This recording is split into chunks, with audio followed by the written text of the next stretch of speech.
you want to position yourself in the best light possible. Mhm. So do the research, look at other pitch decks, look at what pitch decks managed to raise funding, look at how they structured their slides, look at how much information they included, or kind of what metrics, what particular information was necessary. Maybe compare a few and find the ones that kind of the points that you see across most pitch decks.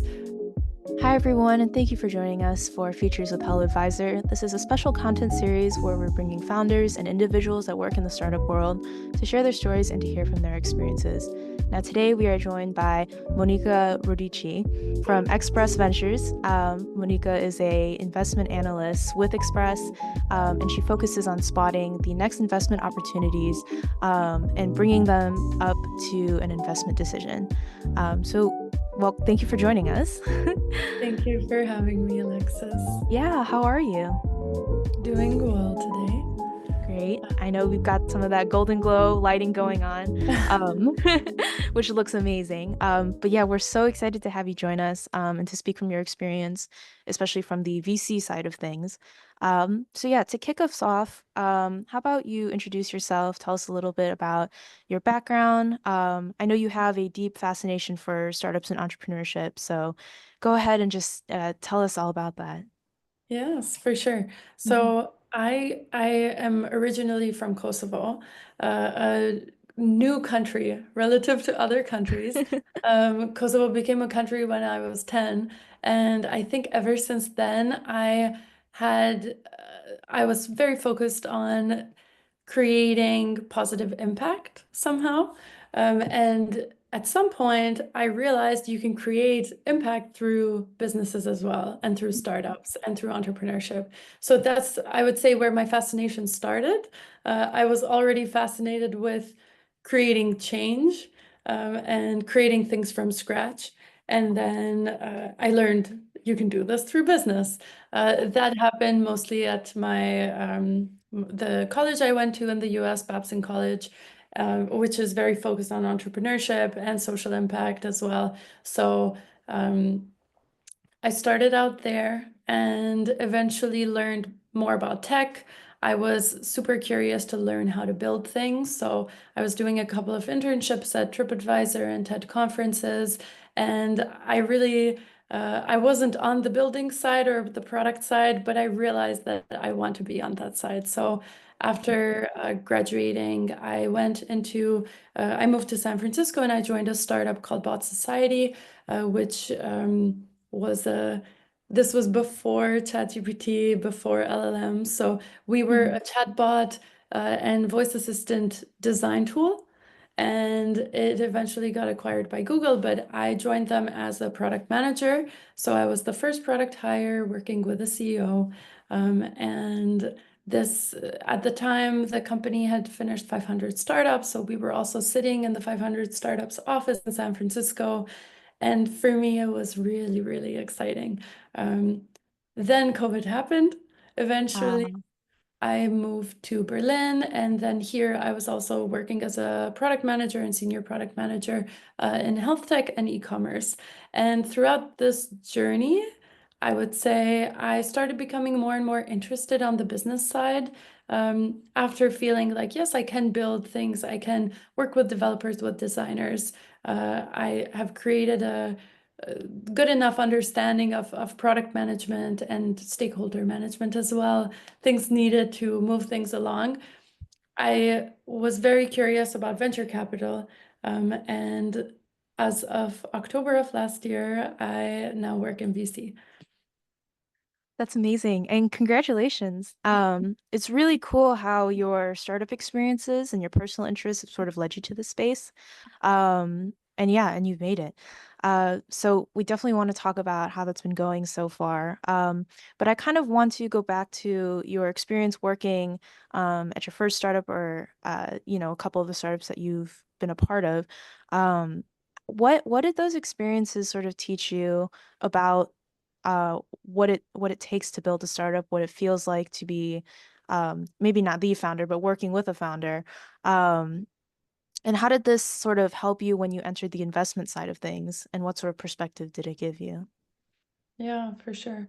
Mhm. Um, I think for me, going not only working at startups, but first starting out in bigger companies where there's hundreds or thousands of employees, and then going to a startup which had 10 employees, um, it really showed me um, how speed is the main advantage that a startup has over bigger companies, because a bigger company will always have more money, they will have more experts, more employees to take care of things, but this also gives them adds complexity.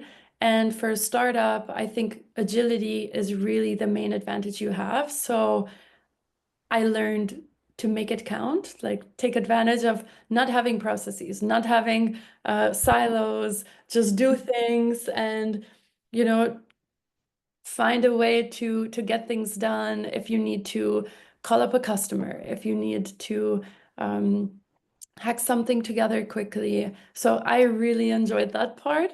Um, and this then in addition to that, I also saw how much of a, how big of a pressure it is for founders as well.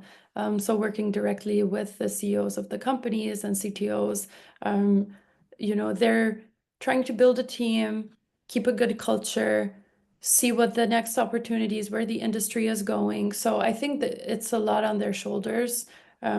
So I try to take that in from the other side and consider that every person here is trying to build a company, Mhm. and see who is taking the steps needed to get to where they want to be. Mm-hmm. Totally. Yeah. And I think like, being able to have that experience and knowing what a founder's going through, and being able to read sort of like, uh, what might be going on the other end of things is like super valuable, especially for investors who, are trying to learn more about these companies. Um, but yeah, so your professional journey has sort of taken you, you got your start in the US and now you're in Berlin. And uh I just wanted to know if you'd be able to share more about, um, Express Ventures, which is based in Berlin, more about the firm and industry or sector focus that Express Ventures has, and what stage of startups you guys invest in. Yeah, for sure. Mhm. So Express Ventures is a logistics and industrial investor Mhm. based in Germany, as you said. So we invest in pre-seed and seed rounds.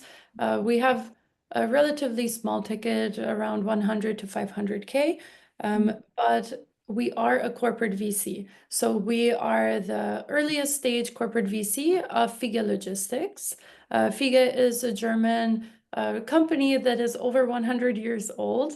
It's Wow. a big logistics company that has now operates across Europe, Asia, has over 15 different locations, 20,000 employees, etc. So quite a big company. And the way that the company got to where it is through innovating generation after generation. So that is why they also have a ventures unit, where um, we look for investments in the logistics and industrial space where we can provide startups with not just money, but also an unfair advantage, where Fiege could be a early customer or a partner in product development early on. We can share Fige's customer roster, let's say, with a startup, or the startup could use the Fiege services for something. Gotcha. Thank you for sharing that. Yeah. So one of the qualities of Express Ventures, as you mentioned, is that it's a corporate investment firm. What do you think are some advantages to, being connected to a larger corporation? How does that influence the way that the firm operates and what you invest in? Yeah. Mhm. So I would say while a typical VC firm, a financial VC firm, normally has a wider investment focus. I mean, that always depends how the thesis is set, but Mhm. we're quite, uh, I think as a CVC, you know what you're good at and what your company is good at, and you try to stick close to that because that is the value you're trying to bring, and that's the also the innovations that you're looking out for. So we I would say an advantage is that we can really become a partner, a building partner for the Mhm. startups. We work with a lot of our portfolio companies, do early pilots or bring their POCs to, to FIGA, to the corporate, especially because FIGA has a lot of warehouses. So we have invested in robotics companies where they, you can go to the warehouse and see the product of the portfolio company. So Mhm. the FIGA innovation team, robotics, manager, let's say, works with these startups directly. So I think it's a good way to get a foot into the industry because Mhm. getting these logos matters, whether it's FIGA or whether it's other big companies in your field Mhm. that if you can get a check-in and a relationship already, I think it really helps down the line. Also to Yeah. convince investors who are not experts in the field. Hmm. Totally, totally. And then more on a grander scale, because Express is located in Germany. Um, just wanted to get your take on what you believe makes Berlin, and maybe even Europe as a whole, a unique and interesting place to start a company or raise. Yeah. Hmm. There's a lot of talk around this right now as Oh there's yeah. more projects to promote Hmm. building in Europe and keeping companies in Europe. So, um, I mean, I lived in the US and now I live in Berlin. So I see the different working styles. Hmm. Um, I think there's advantages and disadvantages to all.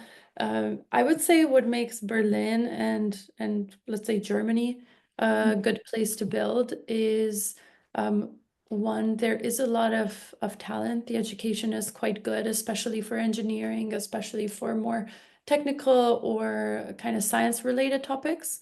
Hmm. So you have super strong universities and a lot of people, coming out of those. So I think finding a way to leverage that uh, causes, has a lot of companies that come out of that path, let's say. Um, I would also say that Berlin in particular attracts a lot of talent. It's a great city to live in.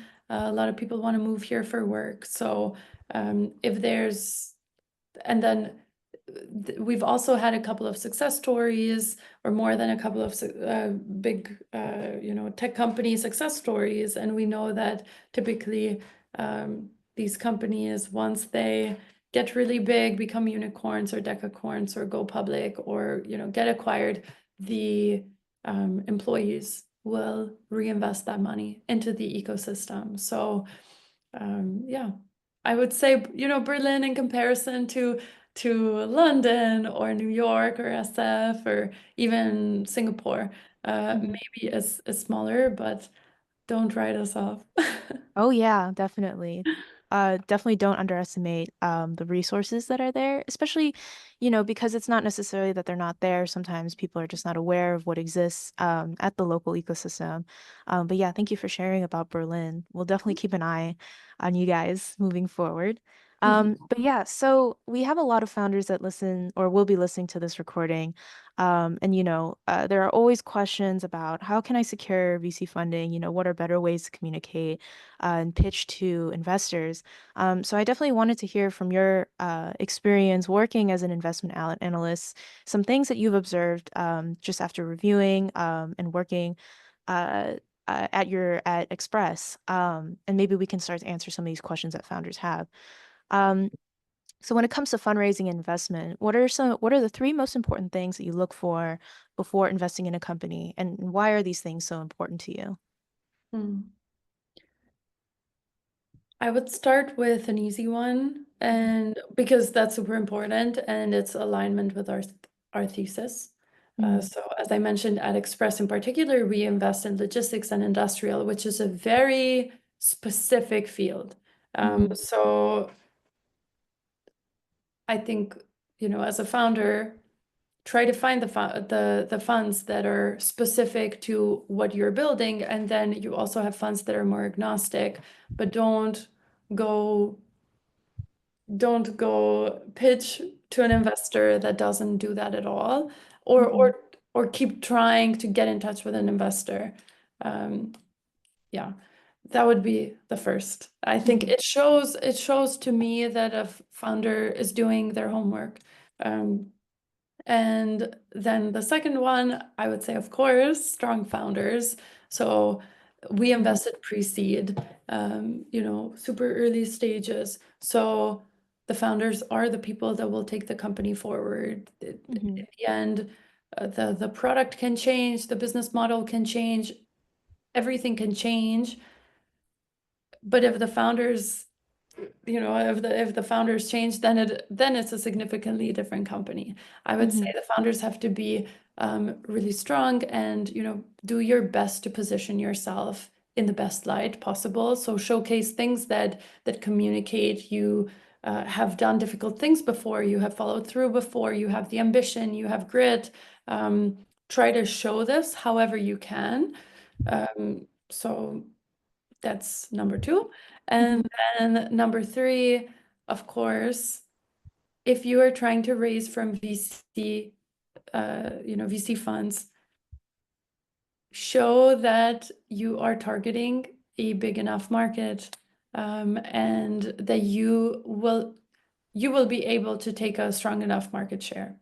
Hmm. Because I think a lot of people hear about VC or want to raise VC funding, but it's important to also know exactly what is your vision, and what do you need to get there? Is VC necessary? Hmm. So, Yeah. And so on a similar note, what are, the three most common pitfalls, red flags in companies that you've seen that are not fit for investment? And, what are some ways that those companies can sort of work around and avoid making those mistakes before pitching? mm. So one, I will actually say, not a pitfall. I'll turn it around a bit. I Mm-hmm. really like it when founders ask questions. Mm-hmm. There is a kind of a power dynamic there, and I think founders should be willing and ready to ask me as many questions as I'm asking them. Mm-hmm. That shows to me that they actually are putting a lot of thought and care into who they might consider to become partners for years to come. Mm-hmm. Um, then actual red flag. I would say in general, when founders seem not ready to pitch, like Mm-hmm. sometimes it's the pitch deck isn't updated, or there's kind of gaps. If I ask a question and they don't know the answer, or if this happens a few times, Mm-hmm. on metrics that they should know when they're speaking to an investor, I think it's really important to come prepared, because in a way it shows I I consider, in a way, that how you're doing the fundraising is how you do everything else. Because my touch point with you as a founder is only the fundraising. So if you're Mm-hmm. putting your best foot forward, that gives me a lot more confidence that that's how you handle everything else. Mm-hmm. I'll keep it at this. I appreciate how polite you are with some of this feedback, but yes, definitely good points. And then do want to touch on pitch decks, which is a huge part of pitching. It's in the name. But a lot of founders struggle sometimes to put these decks together. Um, that, are actually very critical tools to communicating with an investor. So, from your experience, reviewing companies and reviewing decks, what are some of the qualities of memorable and effective pitch decks that have stood out to you? Hmm. Hmm. So the most memorable pitch deck experience, I would say, Hmm. was actually a website that was a live dashboard Hmm. of the company also had a static pitch deck, but I think it's so cool when you can send a link instead, and it's a website. Um, Nothing complicated, just a simple, like actually pulling numbers, and I can see yesterday the number was this, the number of users, and today it's 200 more, or that shows you're thinking outside the box. So I would recommend this to founders, but still, like, you don't have to put endless time into something like that. So maybe the second tip would just be, there's so much resources out there. So as I said before, you want to position yourself in the best light possible. Mhm. So do the research, look at other pitch decks, look at what pitch decks managed to raise funding, look at how they structured their slides, look at how much information they included, or kind of what metrics, what particular information was necessary. Maybe compare a few and find the ones that the points that you see across most pitch decks. And I would say, honestly, read up on investment memos that investors have written. There's quite some that are public from bigger funds, like the YouTube investment memo is very famous. Read that and kind of get in the mind of an investor, and then make the pitch deck like you're preparing the memo for me. Mhm. Mhm. So structure it in a way where you establish founder problem fit from the beginning, Mhm. so that I want to keep listening. Um, for me, it's very important. For pre-seed, it's important from the beginning to know what the team. So sometimes the team slide is always buried at the end. I like to know from the beginning, like, who are these people? Why are they building this? Mhm. Why is it important? And yeah. Yeah. Do you feel like because Express Ventures focus on like very, very early stage and pre-seed firms, does the story become more significant at that point? When you're pitching, like how important, is really getting to know not just the numbers, but the company, when making an investment decision? So for sure, I think the story is very important. And the story isn't just, this is how we founders met, and I had this problem, and that's why we're doing this. I say the story is, how did you get to the point where you know what your product is? Mm, Like, tell me, how did you validate the problem? Who did you mhm, talk to? Who do you know? What do you know?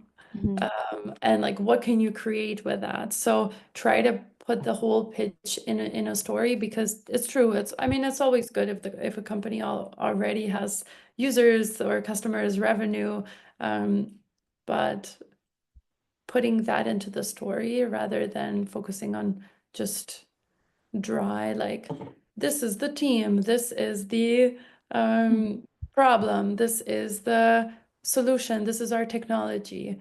Um, I think continuity really helps us to um, helps to create more buy-in, because mhm, I mhm. go, by the way, as an analyst, I go to my team members and I pitch the company. I pitch Mhm, companies once a week. mhm, So if you sell me on your story, I will go and be more excited than if I have to craft the story myself. mhm.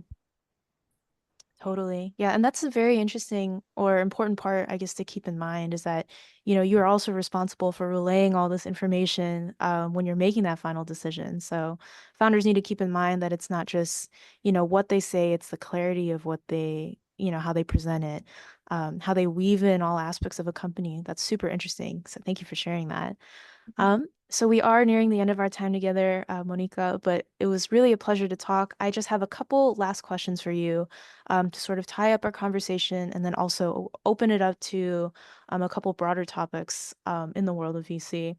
So first, as we've been talking, some founders start their company from an idea, some new technology or new solution. And some founders, they gear this new solution to make an impact or spark change in the world.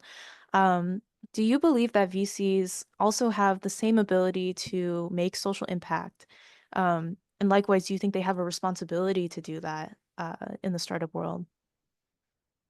I think that's a great question, especially as I said, I entered the business world because of the impact that gets created.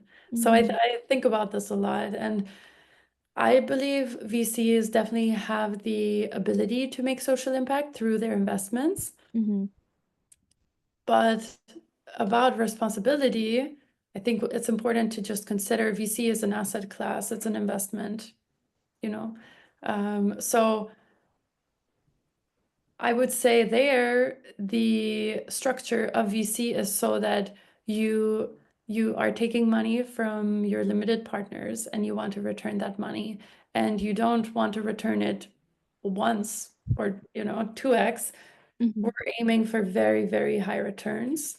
Mm-hmm. So that is first and foremost VC by definition. Mm-hmm.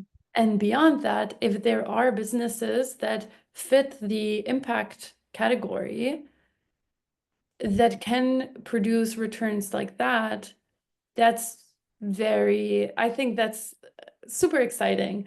So I always get excited to see impact funds and um, people trying to change the model or make the model work for also companies that are creating impact.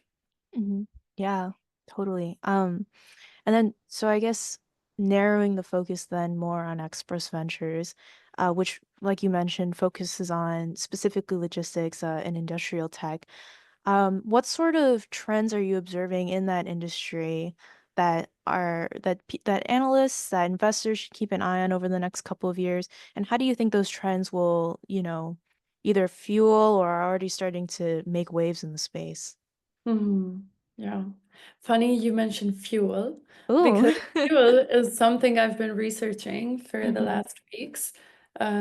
We talk a lot about how, electric vehicles or yeah, electrification at large or different types of fuel or hydrogen cell, like hydrogen fuel cell technology. Um, and I've been looking at how will the fueling stations change. Mm-hmm. So so far so far we've had the typical model, like fuel retail, the gas stations. They power our consumer lives, Mm-hmm. kind of our lives as consumers, and then also they power all of the freight, and that's what we look at in logistics. Um, so this is the lifeline of so many economies. Mm-hmm. And looking in particular into how will the infrastructure or how does the infrastructure of fueling stations and different types of fuel need to be built? How does it need to change? What can be retrofitted? What has to be built from scratch? What type of networks can come up now? Mm-hmm. What, you know, what will it look like to charge an electric truck? Do we think we will have electric trucks at large? Um, how much more energy can batteries hold? How much faster can batteries charge? Mm-hmm. Because the user behavior of electric trucks is very different because you go and to charge it, it takes quite some time versus if you fuel if you use diesel or something like this, it's way Mm-hmm. faster. So the user behavior is changing. So um, just rambling, mentioning here all the different things that I've been looking into, but I find fueling really interesting and just trying to see what opportunities are there for companies that could be of VC scale. Mm-hmm. Um, yeah, that's one. Then I would say also researching robotic AI brains. So I said we've looked at quite some robotic companies, like actual hardware companies, and now we're looking at um, what type of what type of AI model is best for physical operations. Mm-hmm. So operations within a warehouse and what type of learning method, what type of model, And we're seeing a lot of startups play on this, like Hmm. tens that we're considering. Hmm.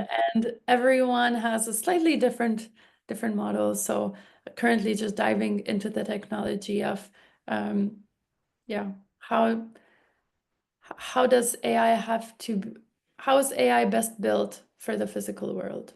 Hmm. Yeah, totally. And it's only a matter of time once we start seeing, the software coming into hardware. So Mhm. yeah, definitely we'll be keeping an eye on that. And yeah, thank you so much for sharing some of the stuff that you're interested in, things that you're looking for. And I feel like, ever since AI has made such like a public appearance, it's really swept away everyone's attention. But there are other technologies that still warrant, um, our attention because we take it for granted, but it really will change, I think, in the next couple of years, especially as we continue to see innovations. But yeah, thank you. Yeah, thank you. So our last question today has to do with sort of the VC space for women compared to other founders. Because today there still is a pretty big disparity between the percentage of funds that are allocated towards women-founded startups versus male-founded startups. And I actually looked at PitchBook recently because they have this graphic that they update every now and then with the statistics of like the percentage of the funds being allocated. And it's very shocking that I think the graphic dates back to just 2008, but that number for women founded startups has not changed at all. Like I think right now it's sitting at like 2%. Yeah, it's And still that's 2%. yeah, it's been the same ever since. Mhm. And granted there's a rise for co-ed startups or like women and male like men Mhm. founded Yeah. startups, their percentage of the funding is slowly going up, but still it's very small amount and the growth Mhm. is like taking so long. So yeah, it's kind of shocking statistic, but maybe also one that's been talked about so many times. But I just wanted to get your opinion on, why you think we're still seeing like no growth in the percentage of funds allocated for women founded startups and maybe what you believe needs to change about VC or the startup world in order to sort of equalize the playing field? That's a big question, the question It of a is a big question. lifetime. Yeah, so I mean, I think there's a lot of structural changes and systemic changes needed to allow women to take more risks. Um, I mean, it starts with education, how we're socialized. Then also, I mean, having worked in tech companies, I was almost always the only woman in a whole tech team of 10 people. Um, one of three women in a team of 40 people, including developers, designers, everyone. Mhm. So Wow. or with a first startup in a hall of I want to say 80 people, and these are founders because it was an accelerator. Mhm. Uh, I was one of maybe 3, 4 women out of 80 people. So Wow. you don't only see this in Mhm. the when it comes to funding. You see this in the employee numbers. You see this in management positions. So I think this issue is so connected. It's hard to know how to tackle it. Mhm. Um, One thing I will say is, in general, I believe that you have to start somewhere, and representation matters. So getting more women, maybe achieving pay equity, and then getting more women LPs who Mhm. invest in funds, who maybe invest in more women emerging managers or Mhm. in women investors, partners. Then maybe you have a carryover effect into more women founders. Or yeah, that's one idea. And I mean, there's a lot of great initiatives out there. There's programs, for example, I did the Newton Venture program, and this Yeah. is a program based in the UK to help people not from typical backgrounds get into VC. So not maybe financial background or something like this. Mhm. And that's great because they are actually trying to diversify the investor landscape. Then there's programs like Included VC with a similar mission. Then you also have on the founder side, I will participate soon in the Playfair Capital Female Founder Office Hours. And this is an initiative they're running, I think, for a couple of years now, where they get VCs to sign up to do mentoring calls with female founders. It doesn't have to be a pitch call. It can also just be talking and getting advice out there because a lot of these companies wouldn't reach us otherwise for Mhm. one reason or another. So I think participating in initiatives like this or starting initiatives like this is really important. Also, just to send the signal that we want this in the industry. Yeah, totally. And hopefully, this is only the beginning, and some of these initiatives and these groups will start to really be able to raise that statistic. But like you mentioned, it is a very deeply entrenched uh, statistic. But yeah, we can only hope for the future and keep moving forward, right? Yeah. Yeah. And Well, start from ourselves. So yes, so um, true. I mean, yeah. already you're entering the VC space and giving us a voice, which is awesome. But yeah, I think that's a good way to wrap up our discussion here. So thank you so much again, Monika, for joining us. It's really been a pleasure talking to you, getting to hear from your interests and from your expertise as well. Thank you so much, Alexis, for having me, and Yeah. very excited. If anyone has any more questions for me, feel free to reach out on LinkedIn and just mention the Mhm. interview. Definitely. And for our listeners, we'll see you for our next feature interview. Thank you.